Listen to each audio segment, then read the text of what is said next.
Vous appelez la coordinatrice de la DMP ou simplement Madame Adjamagbo? Ben, c'est comme vous voulez. C'est une responsabilité que Mhm, j'assume en ce moment, mhm, qui est de coordonner ce groupe de partis politiques et d'organisations de la société civile déterminés à mener le combat mhm, pour concrétiser l'alternance dont les Togolais sont à la recherche mhm. et qu'ils ont voté pour la dernière fois Oui. le 22 février 2020. Le 10 février, cette nouvelle coalition a vu le jour. Mais au départ, on nous disait que Le vous 10, êtes... le 10 avril. Le 10 avril, oui, le 10 avril. Le 10 avril, le Ouais, lendemain, c'est le lundi de Pâques, le 10 avril. c'est ça. 5 formations au départ, la CDPA, le DSA, le NI, le Togo autrement. Est-ce qu'on peut parler aussi du MPDD? À quel titre, M. Gérard Adja est parmi vous? Ben, j'ai l'impression que cette question vous préoccupe beaucoup. Mhm. Hein, on nous l'a posée la dernière fois Mhm. à la conférence de presse Oui. et nous y avons répondu de manière très claire. Monsieur Gérard Adja est membre de la DMP en tant que personnalité. Et nos textes, notre acte fondateur autorise des personnalités comme membres de la DMP. Tout comme c'était le cas, et c'est le cas dans la DMK. Voilà. Maintenant, quelles sont les entités réelles qui composent la DMP aujourd'hui, Madame Adjamagbo? Mais si vous connaissiez déjà les entités composant la DMK, c'est les mêmes, sauf le MPDD, le, le Le LAC. parti, le BAC. Voilà, il y a en moins aussi l'organisation de la société civile Globe qui a demandé un délai pour réfléchir. Ok. On ne sait pas si cette organisation a fait un choix à ce jour. Mais je voulais vous dire Oui. et dire aux Togolais que nous sommes sur un champ de bataille et nous n'avons pas le droit ni le temps de chicaner. Il y a tellement de choses à faire. Oui. Et donc, je voudrais nous exhorter à nous préoccuper de la tâche immense que nous avons devant nous pour que les aspirations des Togolais soient concrétisées. Ok. Voilà. L'actualité, elle est là. C'est la visite du chef de l'État à Fort-Gnassingbé hier. C'est son homologue français Emmanuel Macron. On se rappelle, la dernière visite remonte au 9 avril 2021.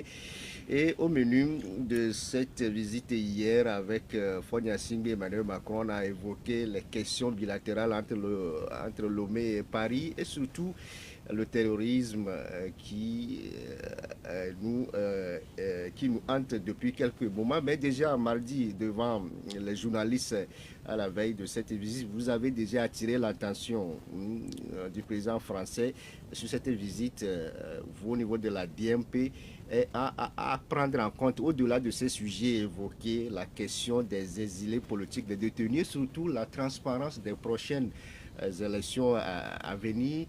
Est-ce que vous n'êtes pas allé trop vite en besogne, Madame Adjamagbo? Trop vite en besogne, dans tous les cas, nous sommes dans notre rôle.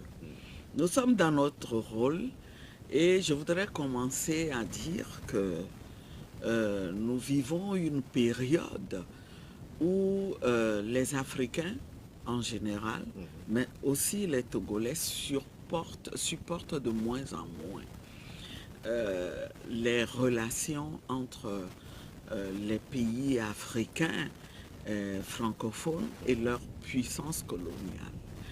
Et ils ont raison. Ils ont raison parce que ces relations qu'on a baptisées France-Afrique ont créé beaucoup de torts.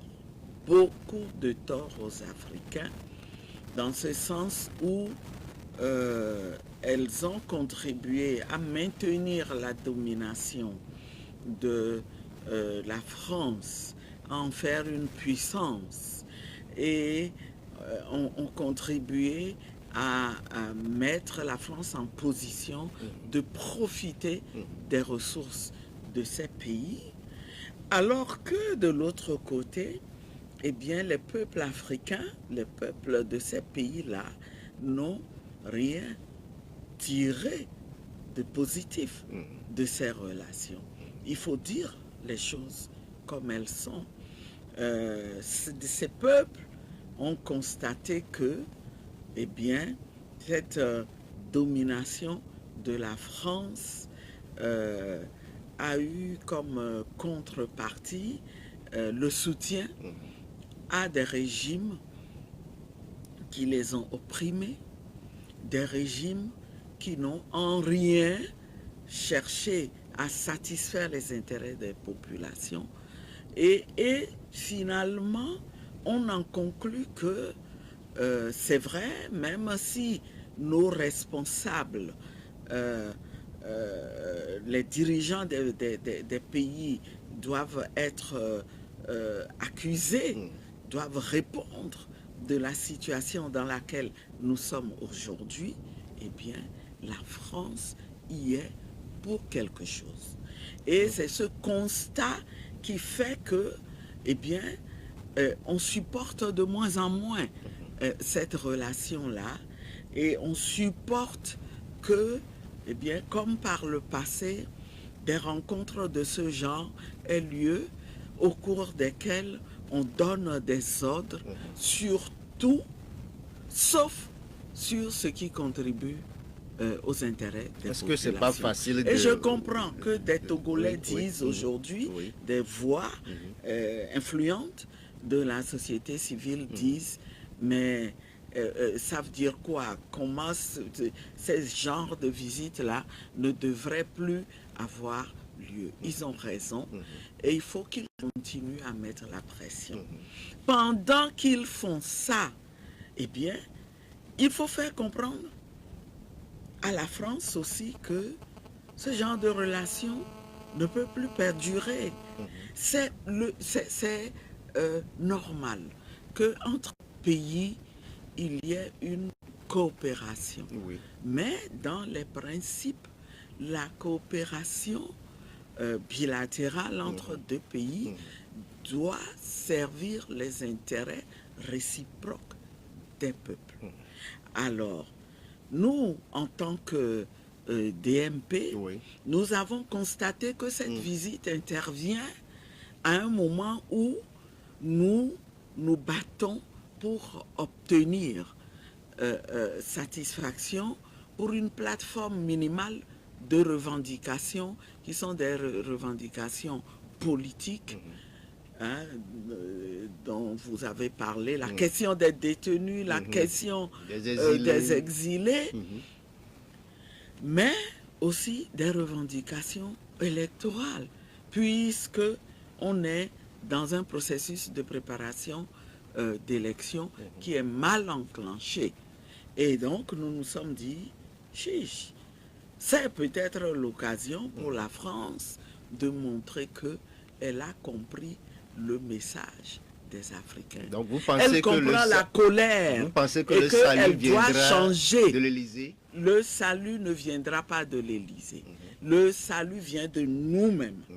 Et c'est nous qui utilisons des moyens pour parvenir à nos fins, qui utilisons cette visite-là pour faire pression. C'est un moyen, entre autres, mais la responsabilité d'obtenir les conditions, d'obtenir satisfaction pour nos revendications, eh bien, elle nous incombe. C'est à nous. Et par rapport aux détenus politiques, le chef de l'État a gracié récemment plus de 300 détenus. Aujourd'hui, apparemment, vous ne vous retrouvez pas dans ces détenus qui ont retrouvé la liberté, Madame Adjamabou. Vous savez, oui, vous avez raison d'en parler. Sur ces 350 détenus, 352 exactement, il y en avait un seul. C'est le président du parti politique, c'est le parti de Djimon, oui, dont FDP. Oh, oui. C'est le parti politique FDP de Djimon Auré qui, faut-il le rappeler, a purgé sa peine. Donc là, il y avait une manœuvre tendant à faire croire qu'il a été gracié, mais en réalité, il faut reconnaître qu'il avait pratiquement purgé sa peine et qu'il lui restait 1 mois de détention sur les 2 ans auxquels il avait été condamné. Mais nous avons appris, curieusement, que le 26 avril dernier, 2 détenus ont également été libérés. Nous nous en réjouissons. Qui sont-ils? À chaque fois qu'il y a quelqu'un de libre, eh bien, nous disons, gloire à Dieu, nous avançons. Mais il faut qu'on arrive à une situation où il n'y ait plus un seul détenu politique en prison. Sinon, qu'on ne nous dise pas que nous sommes en démocratie. Qu'on ne nous dise pas que nous sommes en démocratie. Et donc, ces 2 détenus sont des Togolais d'origine, de nationalité allemande, qu'on avait arrêtés, vous vous souvenez, avec monsieur Noureddin Gueffé du PNP. Et donc, ils ont été libérés. En principe, Noureddin Gueffé aurait dû suivre, mais il paraît que son dossier est bloqué au niveau du procureur de la République. Pour quelle raison? Pour quelle raison? On n'en sait rien. On n'est pas dans le dossier. On n'en sait rien. Mais tout ça montre que la question des détenus politiques reste entière. Et le cas et la Jean manière Omolou, dont c'est géré, Jean Omolou et tout ça, montre que nous sommes dans un pays où règne l'arbitraire. Et c'est notre responsabilité collective et première de faire en sorte que ce sujet soit résolu. et le cas des exilés politiques, vous avez une liste exhaustive par rapport Mais à ces est-ce qu'on peut exilés? faire une liste exhaustive? Nous avons en tête un certain nombre. Il y a Monseigneur Philippe Fanouko Podro, dont le cas nous interpelle. Mais le pouvoir de l'Oméa a toujours dit qu'il n'a rien contre le prélat. Qui lui a dit de quitter le territoire aujourd'hui? Il sait pourquoi. Il sait pourquoi le prélat est dehors. Et le problème, c'est que le régime ne fait aucun effort pour changer la situation qui l'a contraint à être dehors. Il y a le cas de Agbeyome Kodjo. Il y a le cas de François Bocor.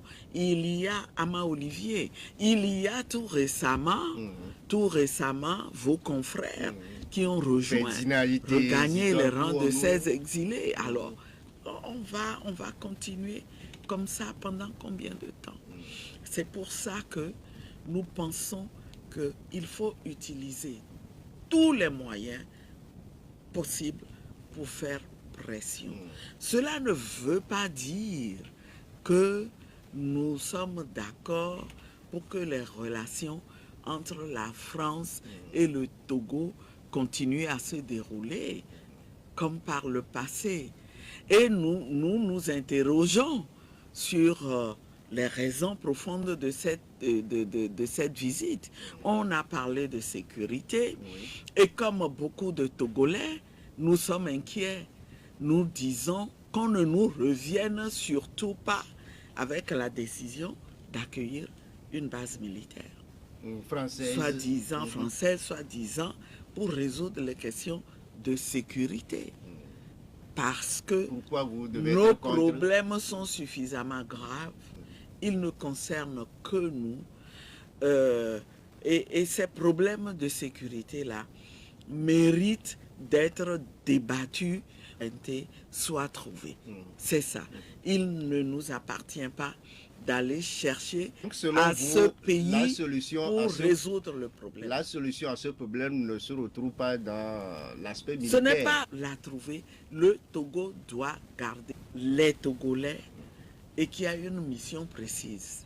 C'est le moment de créer les conditions pour que cette armée-là puisse remplir sa mission.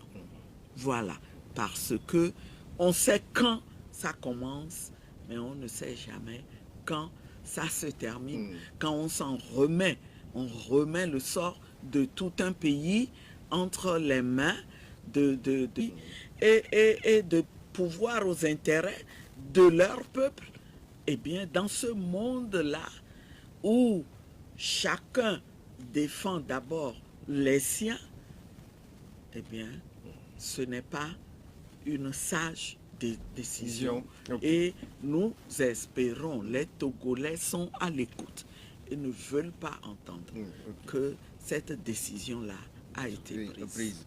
Et le chef de l'État a fait le bilan de ces attaques terroristes au Togo depuis bientôt 3 ans, 140 morts aujourd'hui. Mais il a dit que la bataille sera rude et sera aussi longue, mais la victoire sera au bout, que le peuple togolais. Au-delà de tout, Madame Adjamabo, aujourd'hui, on a aussi appris hier que la visite du chef de l'État à Paris était un tout petit peu mouvementée. On a des activistes qui ont bousculé le sommet, bien le repos du chef de l'État dans son hôtel.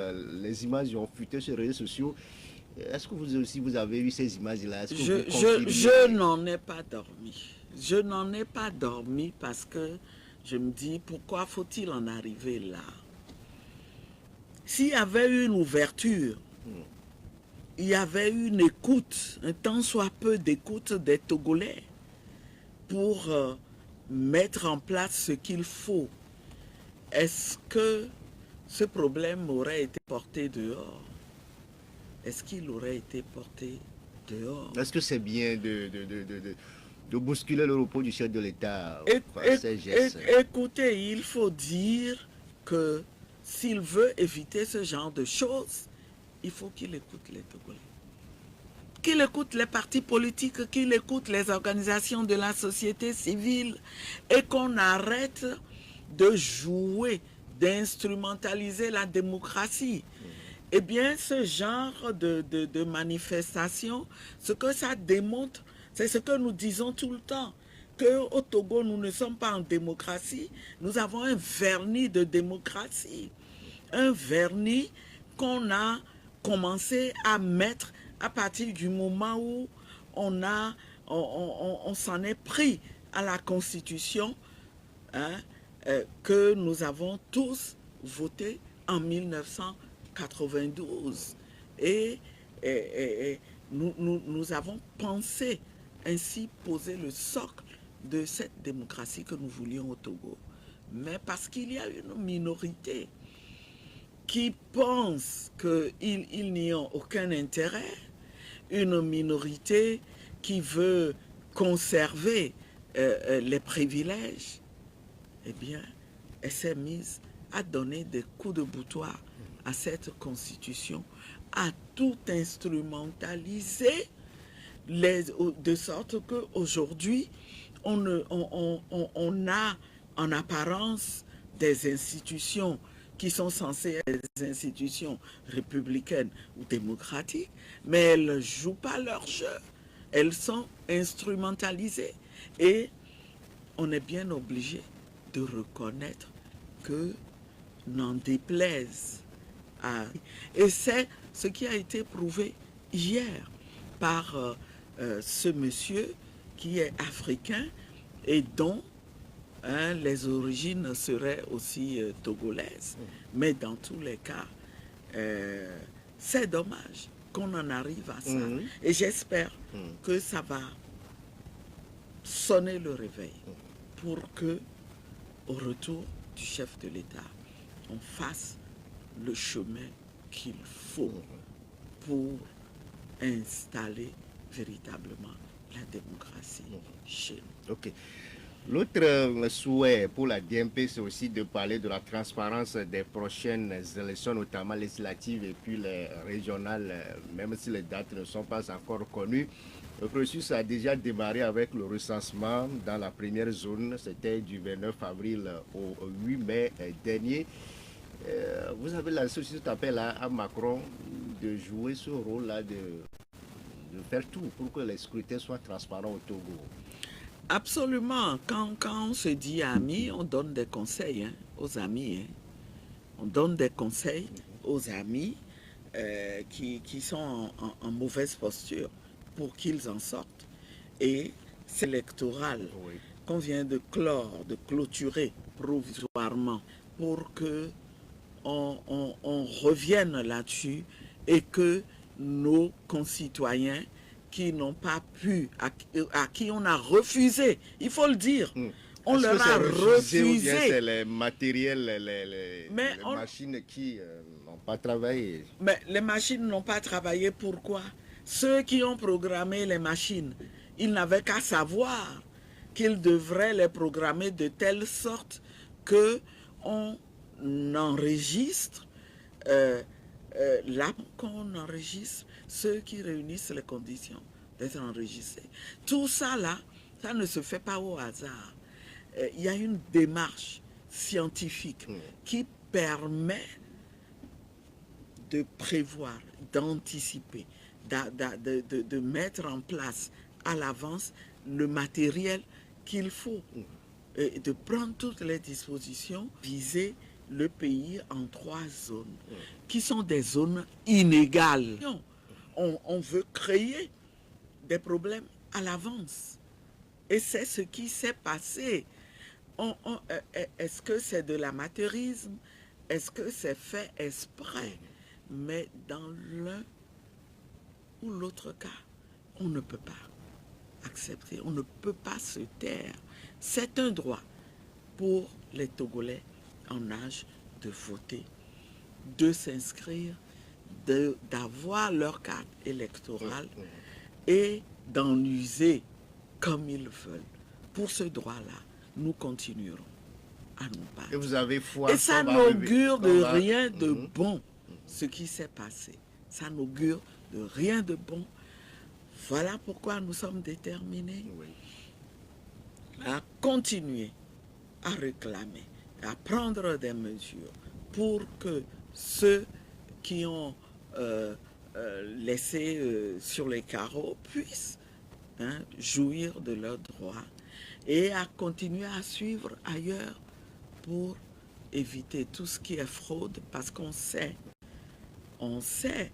que s'il y a eu des tentatives de fraude et même des fraudes dans la première zone, c'est surtout. Est-ce que c'est pas trop tôt de parler de fraude, Madame Adjamabo, cette étape aujourd'hui? Moi, j'ai un militant qui a empêché des fraudes.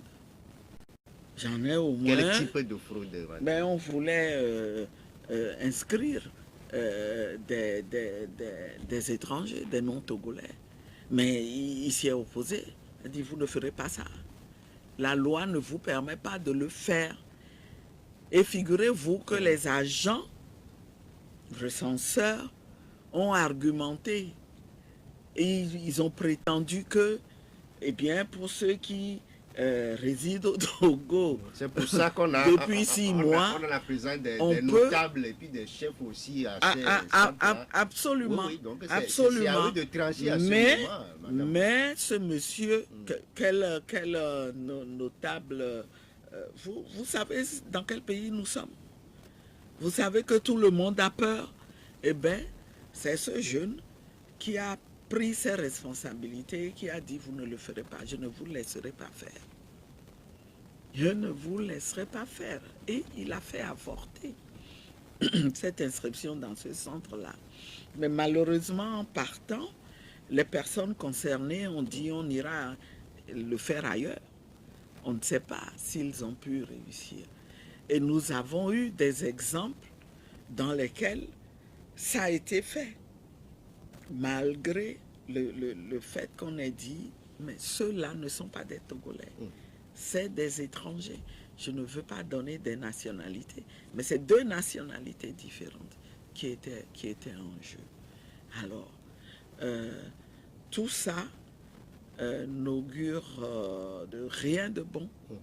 Et nous restons, c'est pour ça que vraiment, à l'ADMP, nous pensons qu'il faut féliciter les Togolais d'abord à rester mobilisés et à être davantage vigilants pour le reste du processus de recensement électoral et pour les étapes du processus électoral qui vont suivre, parce que il y aura affichage des listes. Donc, il faut là-bas aussi rester vigilant, aller vérifier qu'on est sur les listes, voir les anomalies.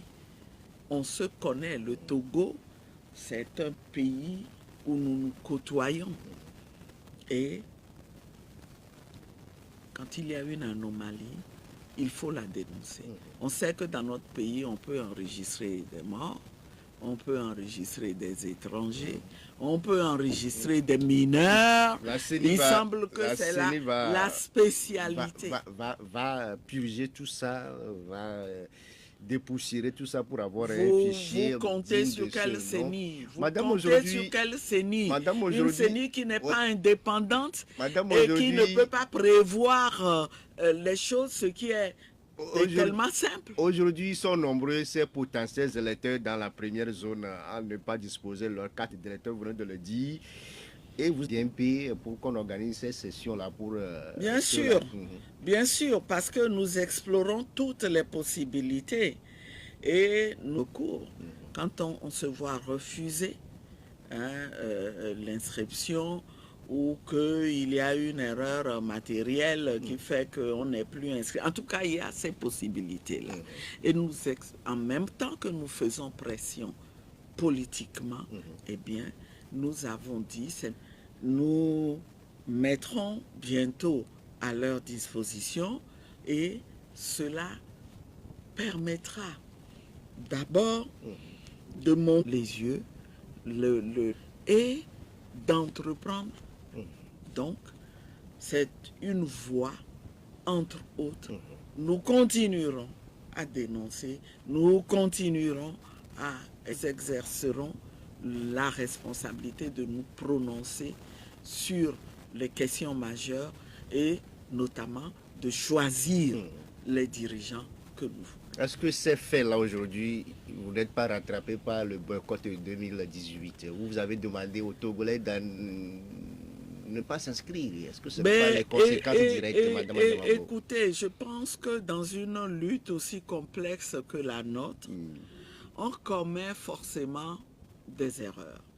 Et ce que vous voulez dire, je suppose, c'est que à l'occasion des élections de 2018, nous ayons été contraints à boycotter ces élections-là. Vous parlez de contraintes? Oui, oui, ce sont les événements. Vous savez qu'à l'époque, la question est une question cruciale. Quand vous voyez que les présidents et présidentes successifs qu'il y a eu ont toujours servi le régime en place. Et ce régime n'a jamais eu l'élégance de dire, mais faisons-lui confiance pour qu'il fasse son travail de manière impartiale. Jamais, jamais ça ne s'est passé dans ce pays. Et en 2018, ce qu'on proposait, c'était qu'on aille à cette extrémité, un président étranger. Oui, oui.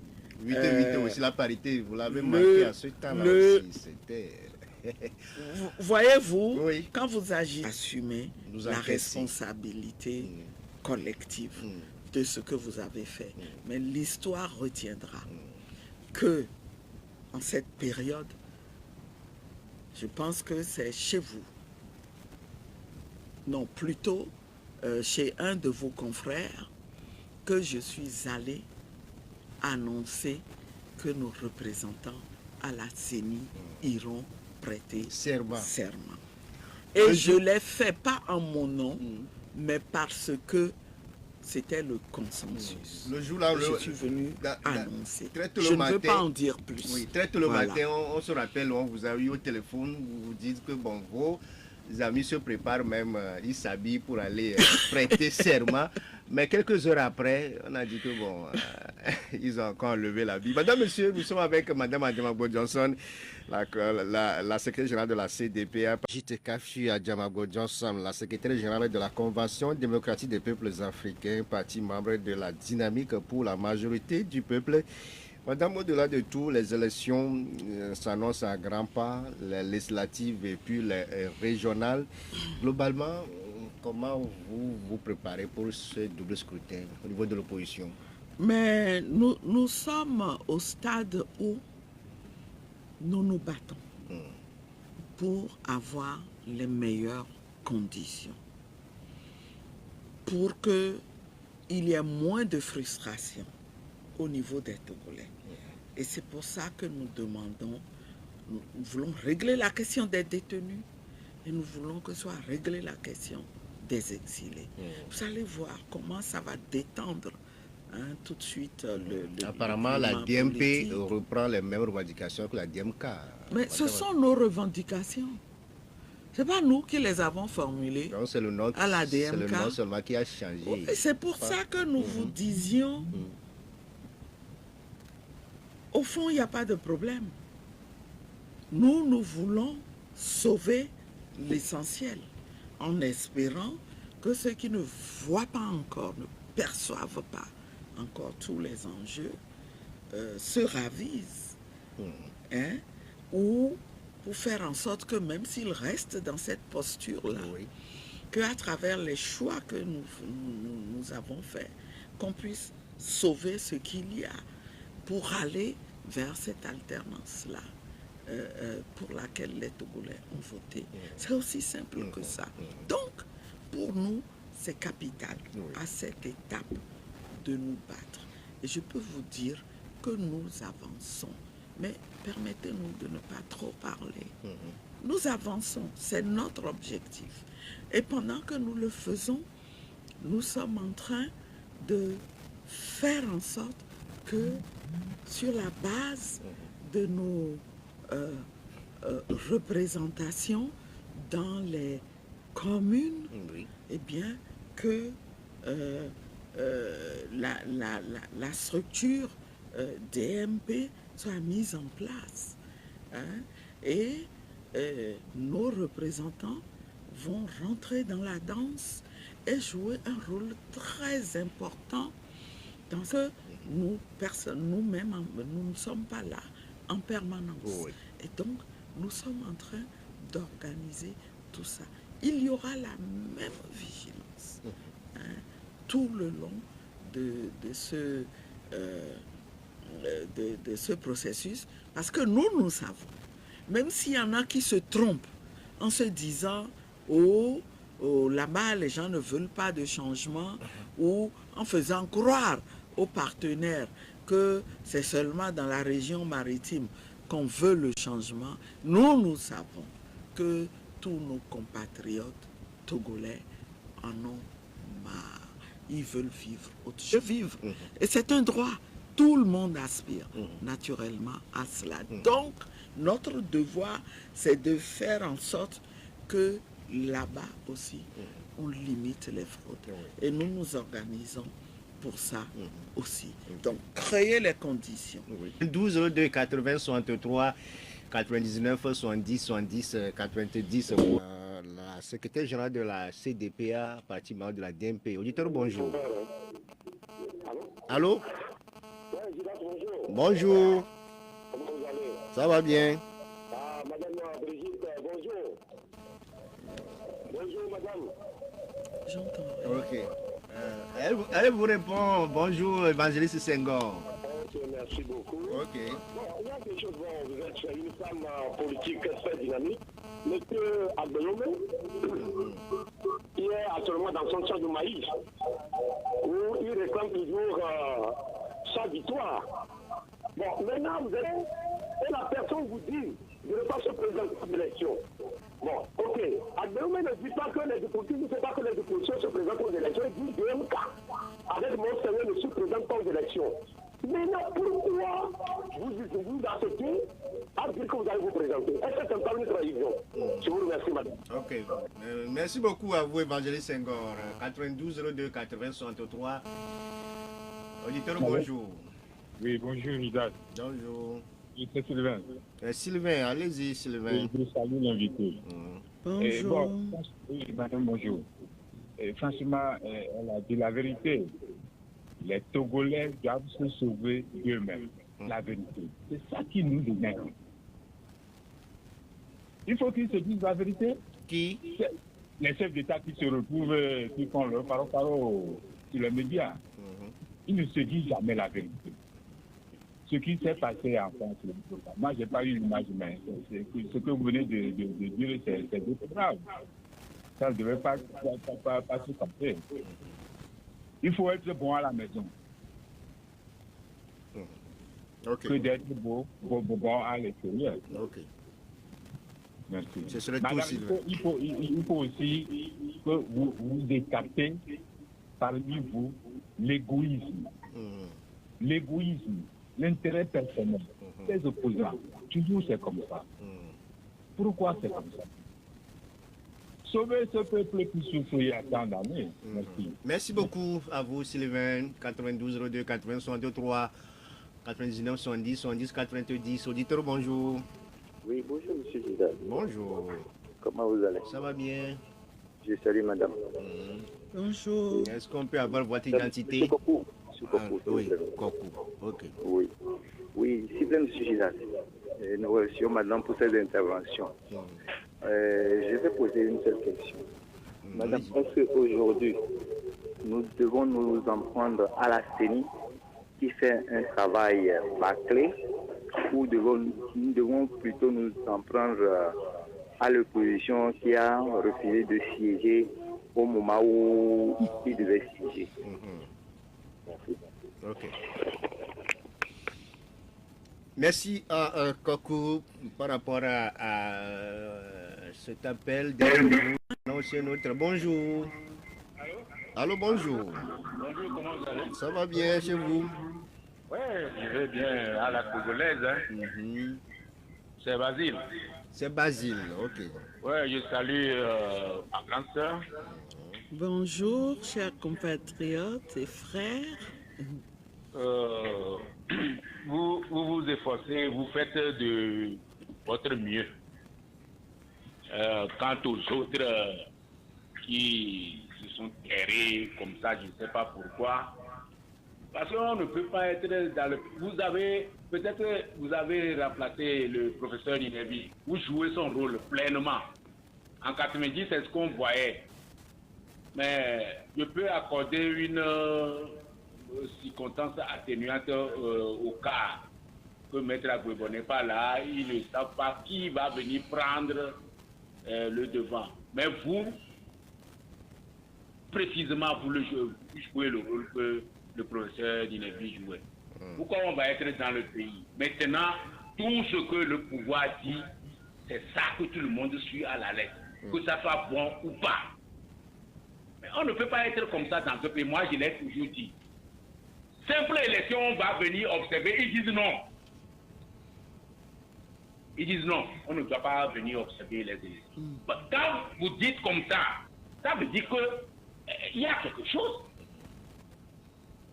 Mais Okay. Pourquoi est-ce qu'on va vivre comme ça? Mais vous êtes là, ça fait au moins 60 et quelques années. Okay. Si les Togolais sont bien, on va vous apprécier comme dans les monarchies marocaines, tout ça, on va vous apprécier. Tous les jours, si quelqu'un veut vous déranger là, nous tous, on va lever tous comme un seul homme contre la personne. Okay. Mais on ne mange pas.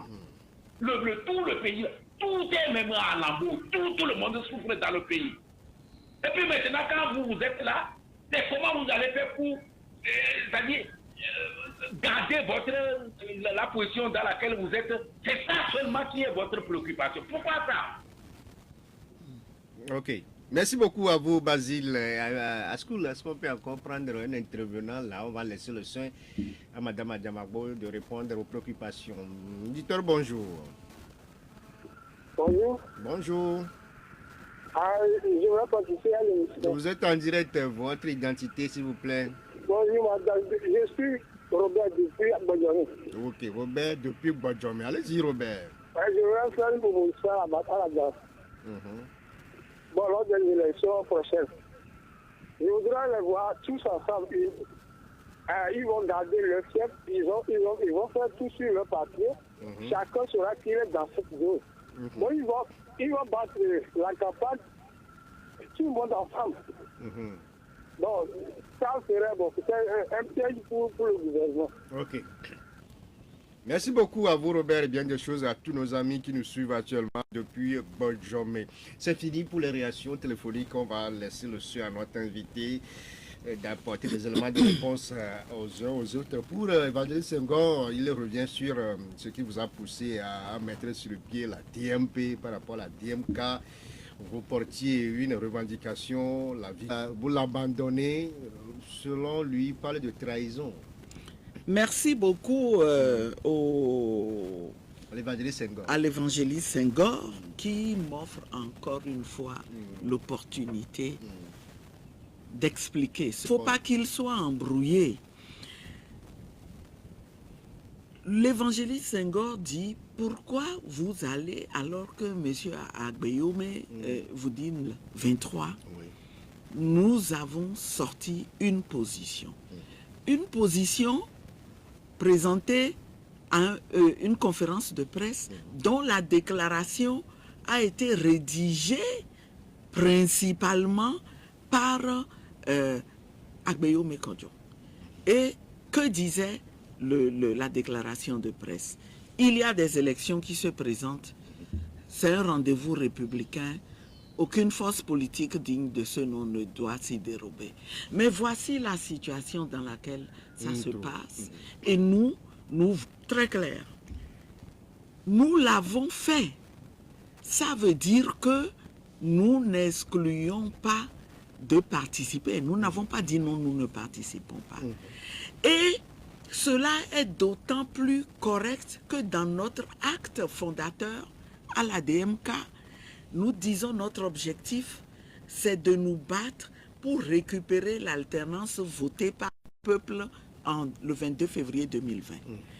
Et l'article 3 explique que ce combat-là, au-delà du contexte électoral du 22 février 2020, nous allons le mener par tous les moyens légaux, entendus, et aussi saisir toutes les opportunités.